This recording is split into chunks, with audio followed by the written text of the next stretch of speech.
Hey everybody, welcome back to the channel. So I'm in the car. I love making these car videos, and I'm on my lunch break and I'm outside of CVS. I have to pick up something. My husband had a procedure, so he's doing better, thank God. But men, my brothers, before I get into the video, please make sure you go to the doctor, okay? Especially if you're paying for health insurance, especially if you have not been in over a year.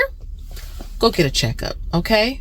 Go get a checkup. As we age, as we get older, especially if we're in our 40s, especially if there's a family history of something or just routine, maybe colonoscopy, women is mammograms, things like that. Go get your stuff done, okay? This is important. You want to, health is wealth. There's no point in having all these shares and we're not taking care of ourselves, okay? So that's just my little PSA for today.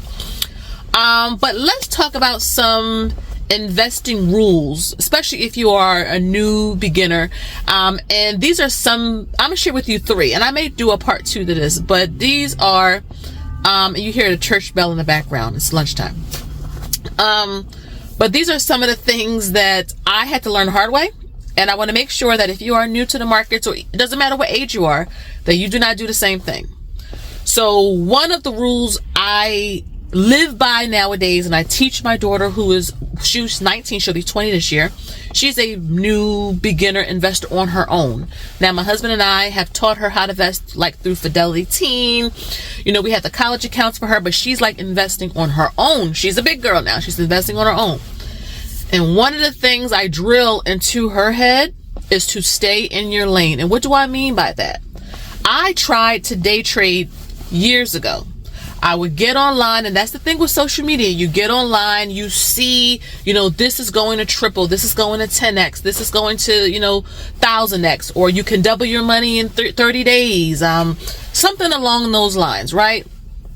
And you see it, you watch the video, you see other people winning with it, and you're like, you know what, I'm gonna put some money into this and I'm going to try to do this. And one of my biggest investing rules, even at my big old age of 41 and been on this journey now for 12 years, is stay in my lane. It's a lot of pressure to do options, to day trade, to short the market. And I'm telling you, as someone who I think is well versed in long-term investing, it is not the same as trying to trade or do options. I had to stay in my lane. And I told my daughter the same thing. Whatever you want to do, make sure that you are fully comfortable with it and that you understand what you are doing and the risks associated with it. I lost a couple $1,000s trying to get into the next hot penny stock or the next, trying to short something. I had no idea what deltas and theta was. I had no idea all the other little jargon when it comes to shorting the market, forex, futures. I was getting up crazy early in the morning. I needed all these charts, all these monitors.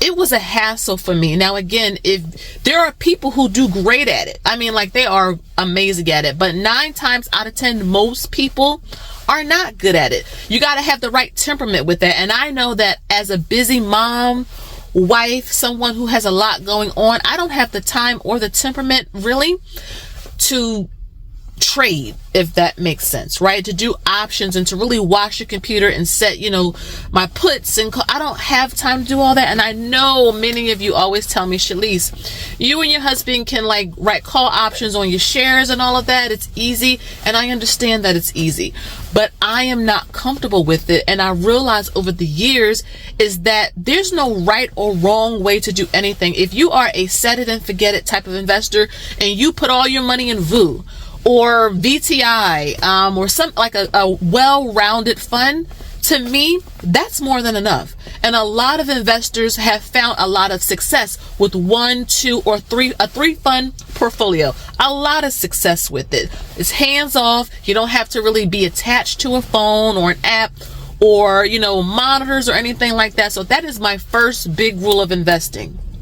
Stay in a lane that you are comfortable with. Do not be peer pressured, because you can, in the age of social media, right? We're all online a lot. You can feel pressure to do something you are not comfortable with. Now, if you are comfortable with it and you are great, like I said, there are several people who are good at it. I am not, and that is okay. It doesn't make me a failure. Listen, with almost $900,000 in the stock market, check my videos. The receipts are all there. We are okay. We are okay, okay? So that's the first rule of investing. The second rule of investing is, how do I say this nicely? I believe that you really need to take some time out to learn. I was the one who would give every excuse in the book to not make the time to learn. When I was in my 20s, I really didn't understand investing a whole lot. And one of the excuses I would say is, I'm just busy. I got this going on, I got that going on, I have to be there, I have to be here, and I just don't have time to really read and, spend the money on, taking a class or something, or really listening to a podcast or something to really help me to learn. And what really stopped me in my tracks is that one night I was sitting there watching The Real Housewives of Atlanta. Now, if you guys know about that show, or just reality TV in general, it's very easy to watch 2, 3, 4, 5, 6 episodes at a time, and before you know it, hours have gone by, and it's like, wait a minute, the same amount of time you spent watching mindless TV, because that's what it really is, or the same amount of time you spend scrolling on TikTok. I am not on TikTok. I don't have TikTok. And if you, side note, if you see Mommy Trader anywhere on TikTok, please report it. I've tried to get that stuff down, but I'm not active on TikTok, because by the time you turn around after swiping and swiping and swiping, it's been like 35, 45, an hour has gone past.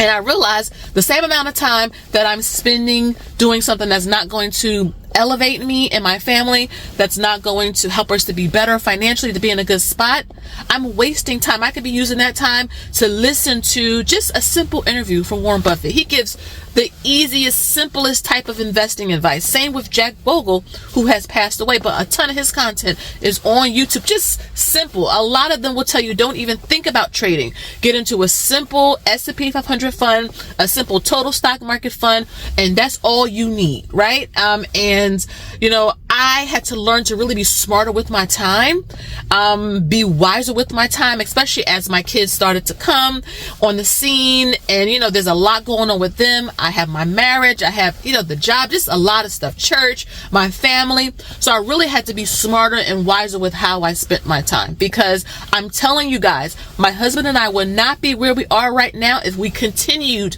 to just watch reality shows. And again, there's nothing wrong with that. But if you spend more time doing that, you are breaking one of the biggest investing rules in my book, which is make the time to learn so that you can have time to earn. I should trademark that.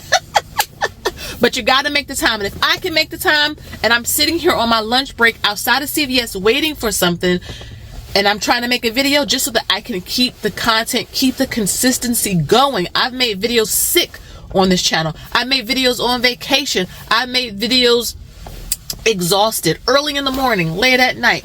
The consistency. Now, we'll take a break if I need to, but the habit of consistency has gotten me far in life, not just financially, just far overall.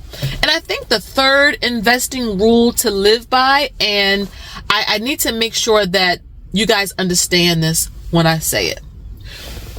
And it's an investing rule, but I think it's a financial rule as well. Once we start to learn about investing, right? Once we get everything, understand everything, and we start to do it on our own, we're so excited, we're gung-ho, we see that, investing long-term, having a strategy works, we want to tell other people.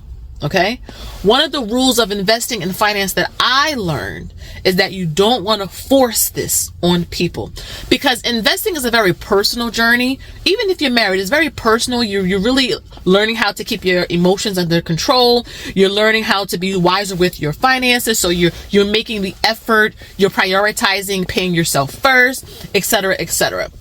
But when you have people in your real life, family, friends, and maybe they were interested at first, or maybe they're not, you don't want to force this on people. You will ruin relationships.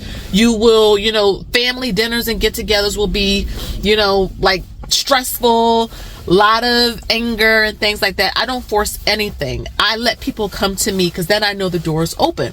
But just like politics, just like religion, I don't force it like the conversation, because again, they could be interested at first, and you're trying to get them to understand, and then they'll push back, or they saw something online and they think investing is a scam, or whatever the case may be. So I'm telling you guys, one of the rules that I live by, not just with investing but with finance, is don't force things on people. You cannot force on. If they want to know and they come to you and they're ready to understand and to listen and to be guided and to kind of be directed on something new, something that could be useful for them, that's one thing. But sometimes, I've done it too, where it's like, okay, I want to tell everybody, you should be investing, you should be doing this, and people are not ready for that. Sometimes they're not ready for that. And you don't want to cause your relationship to be strained. So those were just some investing rules that I live by nowadays. Another investing rule that I live by is that you can invest and pay off debt. I know a lot of people think that you can't. Dave Ramsey is big on, making sure you have your emergency fund and then you pay off debt, but you need to invest time is the thing here. That's the commodity here, is time. And I always say you can pay off debt. So let's say you have $100. You have some debt you want to pay off and you want to invest. Why don't you just split it? Maybe 60% towards debt, 40% towards, investing. Maybe you could do 70-30, right? I would say this: if you can, at least, if you have an employer and you get a match, at least do the match, because you're leaving free money on the table if you don't invest up to the match from your job. If you can, maybe you could just max out a Roth IRA, maybe halfway. Maybe you can't fully max it out. Maybe you can do halfway. But something is always better than nothing, because time, inflation, the economy, right? You see the stock markets, new highs every time you turn around, even though it has dips. Every time you turn around, new highs, right? And traditionally, long term, when you zoom out, stock market goes up when you're in good securities, okay? But you don't want to miss out on even just a little bit just by not investing at all. Here's another investing rule that I live by. You don't need to know everything to start. You don't need, let me tell y'all something. I didn't know everything, and there are things I still don't know, because I'm always learning. I'm always educating myself. Warren Buffett still reads a ton of books every month. At his, not just at his age, but just as a legendary investor. A lot of people think of him as the greatest investor of all time. He's still learning, because the world is moving, it's evolving. Companies move and evolve. New companies come on the market. Things are created in terms of how we can invest, like with fractional shares, different platforms. There's a lot that goes into it. So you're always learning, but don't ever not do something because you don't fully understand it. The great thing about investing is that there are index funds and ETFs that has a little bit of everything. So while you're learning, while you're researching, while you're kind of getting all this knowledge under your belt, again, I talk about VTI. I used to talk about it a lot. We have a lot of money in VTI. Just a simple total stock market fund has like thousands of companies in it. You get a little dividend. You get growth still. I have a special needs son. That's the only thing he knows is VTI. Because that's all he needs to know, really. I mean, yeah, it's no global, and it's none of this, and it's none of that. But we're talking about just safe, conservative, secure, that has a long track record, right? You don't need to do nothing else. That, to me, is a good one. So while you're learning, just pick one or two, just a safe ETF or index fund. I'll have a link down below so that you can click it and go to a resource that has like all of them. But while you're learning, right, you can start, okay? I don't want you to not learn, because guess what happens? Time moves. Again, before you know it, the year has gone by. We're at the end of February. The end of February. We just started the new year. That's how time goes fast. So I hope that you guys enjoyed the video. Leave me an investing rule you live by, that you're teaching your children, that you're telling other people, so that they don't make the same mistakes and have the same hiccups that we have. Again, guys, thank you so much for watching. Make sure you like, share, and subscribe. Tickle that notification bell so that you don't miss an upload every time I post a video. And until next time, you already know, I'll see you in my next one. Ciao.